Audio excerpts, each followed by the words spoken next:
खुलुमबाय लोगोफोर, गोजोन फुंबिलि बयनिसिमबो। नोंथांमोनखौ डियार ब्रह्म चेनेलाव आरो फिन खेबसेबाव बयखौबो बरायनाय जाबाय। आं दिनै नोंथांमोननि सिगाङाव आरोबाव माखासे गोदान खौरां लानानै फैबावलायबाय।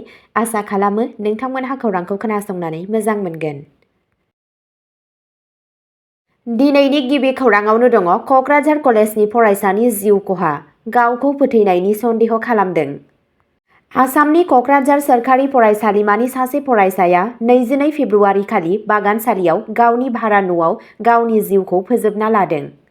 क'क्राझारनि पाटगाव पुलिस आउटप'स्टनि सिङाव थानाय हास्रावबारि लक्नाबारिनि थागिबि सानिया नार्जारी मुंनि फरायसाया ब्रैथि सेमेस्टारनि BA नि फरायसामोन।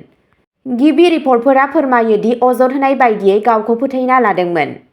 सानियाखौ गावनि भारा न'नि सिङाव सिलिं फेनजों दौलें लागायनानै थानाय मोननाय जादोंमोन। अजद होजानाय गावखौ फोथैनायनि गुबै जाहोनखौ मिथिनो मोननाय जायाखै। पुलिसजों लोगोसे जायगानि बिबानगिरिफोरा जाथाय जायगायाव सौहैयो आरो नायबिजिरनायखौ जागायो। थैनायनि गुबै जाहोनखौ मिथिनो थाखाय गोथै सह'खौ पस्टमर्टेम आनजादनि थाखाय दैथायहरनाय जादों। आरोबाव गुदि खिथाखौ नेथ'नाय जादों। नैथि खौराङाव दङ निउ बङाइगाव रेलवे स्टेशनाव थाव पाइपलाइनआव अर खामदों, गिदिर खैफोदनिफ्राय बारग'नो हादों।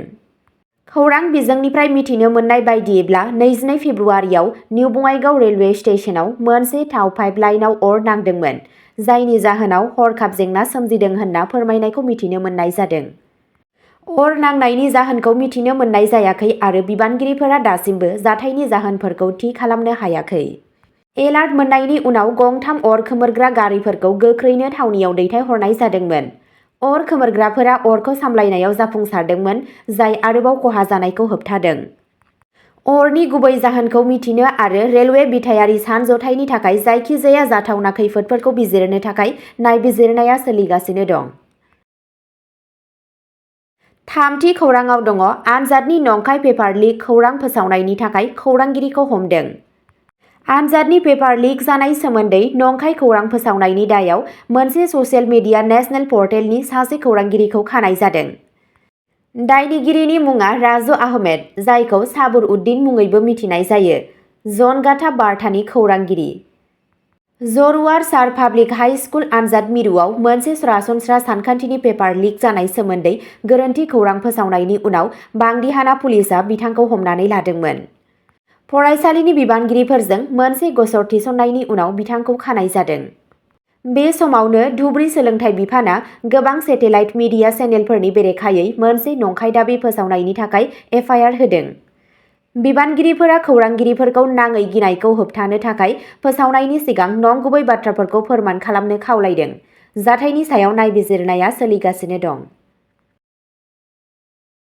ब्रैथि खौराङाव दङ BTRनि लाइमोनफोरा स्किल डेभेलपमेन्ट प्रग्रामनि सिङाव टुलकिट मोनदों।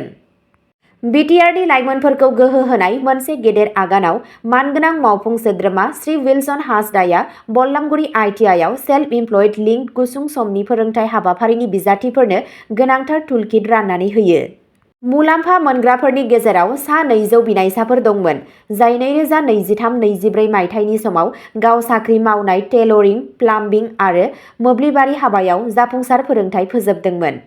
लोगोसे 2024-25 मायथाइनि थाखाय टेलरिंआव 50 आरोबाव दंमोन। बे दारिमिनजों सोमोन्दो गोनां टुलकिटफोरा बिसोरखौ गावसोरनि जिउराहायारि जिउ राहाखौ जुरिनायाव मदद होगोन।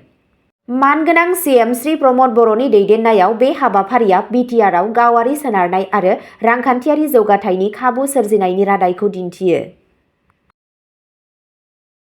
बाथि खौराङाव दङ आसाम चिफ मिनिस्टार हिमन्त बिश्व शर्माया झुमुर बिनन्दिनि बाहागो लागिरिफोरनि थाखाय 25,000 रां फोसावदों।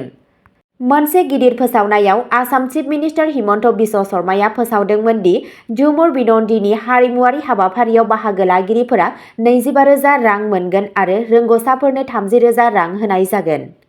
बे बाथ्राखौ मैया गुवाहाटीनि सरुसाजै स्टेडियामाव फोसावनाय जादोंमोन, जेराव गिबि मन्थ्रि शर्माया गिदिर हाबाफारिनि थाखाय मोनसे प्रेक्टिस सेसनाव बाहागो लादोंमोन। बेजों लोगोसे गिबि मन्थ्रिया गासै रायजोनि गं 800 साहा बागानफोराव हारिमुआरि मिरुफोर गायसननो फोसावदोंमोन, जेराव मोनफ्रोमबो बागानफोरा बे हाबाफारिनि थाखाय 25,000 रां मोनदोंमोन। सीएम शर्माया बेखौबो फोरमायदोंमोन दि गाबोन मोनाबिलियाव दिन्थिफुंनायनि थाखाय गासैबो बाहागो लागिरिफोरा दोरोङारि खसाब गाननांगोन। बिथाङा बुंबावदों दि गुवाहाटीनि थागिरिफोरा सर'साजाई स्टेडियामाव हाबाफारिखौ बेसेन नाङै नायनो हागोन। झुमुर बिनन्दिनि हाबाफारिया 24 फेब्रुआरि बेलासिनि 5:30 रिंगायाव जागायगोन आरो बेयो आसामनि साहा दारिमिन आरो एडभान्टेज आसाम हाबाफारिनि 200 बोसोर फालिनो थाखाय बावनाय। गुवार नायगिरिफोरसिम सौहैनो थाखाय बे हाबाफारिखौ साहा बागानफोरावबो थोंजोङै फोसावनाय जागोन।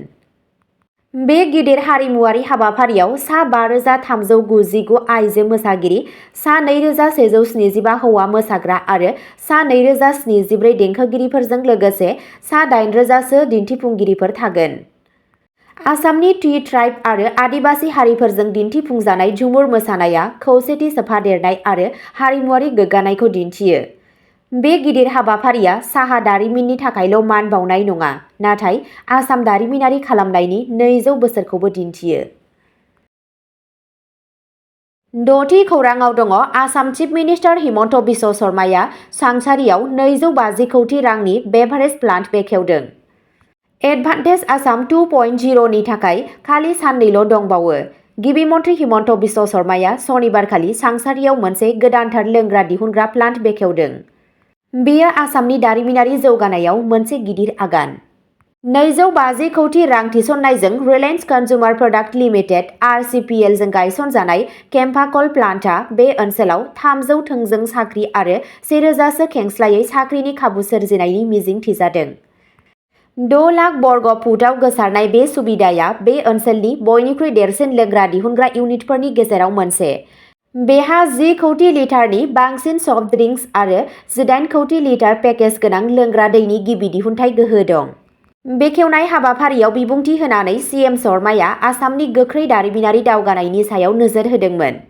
बिथाङा टाटा सेमिकन्डाक्टर प्लान्ट, इनफ'सिस जौगाथाय मिरु आरो आथिखालाव केम्पाकला इउनिट बायदि गाहाय मावथांखिफोरखौ मुंख'दोंमोन, जायनिफ्राय मिथिनो मोनो दि गिदिर दारिमिनफोरा आसामाव रां थिसनगासिनो दं। थांनाय 3 बोसोराव रायजोआ 40,000 कौटि रांनि फालांगियारि रां थिसननायखौ गोसो बोनो हादों। बावैसो सांसारियाव गुबुन मोनसे इउनिटनि थाखाय जेरिक'जों मोनसे गोरोबथा बिलाइयाव सागान होनाय जादों।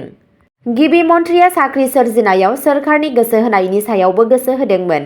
बिथाङा खोथा होदोंमोन दि गोबां दारिमिनफोर गायसननायजों आसामनि लाइमोनफोरा साख्रिनि थाखाय गुबुन जायगायाव थाहैनांनाय नङा। सांसारि प्लान्टआ उदांस्रि आरो सियर वाटार ब्रान्डफोरनि सिङाव काम्पाकला, काम्पा अरेन्ज, काम्पा लेमन आरो पेकेज गोनां लोंग्रा दै बानायगोन। बबेखानि बेनि गाहाय हाथाया आसाम, सा-सानजा आरो सोनाब बेंगल। प्लान्टआ गोनांथिया बांनायजों लोगोसे गावसोरनि जागायनाय नेटवार्कखौ फेहेरनो थियारि। 7थि खौराङाव दङ गुवाहाटीआव थगायनानै दाहार लानाय गारि फान्नायनि दायाव सासे हमजादों। हाज'नि ऋषिकेश शर्माखौ बोसोरसेनिबो बांसिन सम दाहार लानाय एसइउभिजों गोमानायनि उनाव खानाय जादों। गुवाहाटी पुलिसआ जाथायनि सोमोन्दै शुक्रबारखालि खौरां हरो।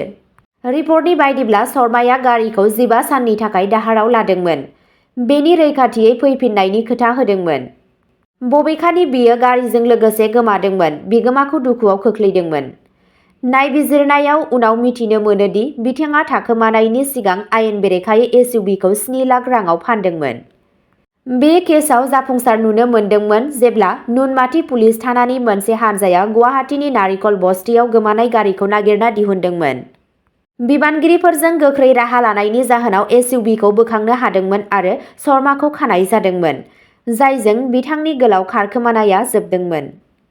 बिथांखौ हमनायनि उनाव शर्माखौ न्यायारि बेंथायाव दैथायहरनाय जादों। पुलिसआ दा थगायसुला फान्नायनि आरोबाव गुदि खिथाखौ नायबिजिरगासिनो दं। अब्ला दिनैनि खौराङा एसेनोसै। नोंथांमोनहा बेबादिनो सानफ्रोमबोनि गोदान खौरांनि आपडेट मोननो थाखाय चेनेलखौ साबस्क्राइब खालामनानै लादो आरो खौरांखौ खोनासंनानै मोजां मोनदोंब्ला अन्नानै लाइक, शेयार आरो कमेन्टबो खालामनानै होलांब्लानो जाबाय। गोजोन्थों।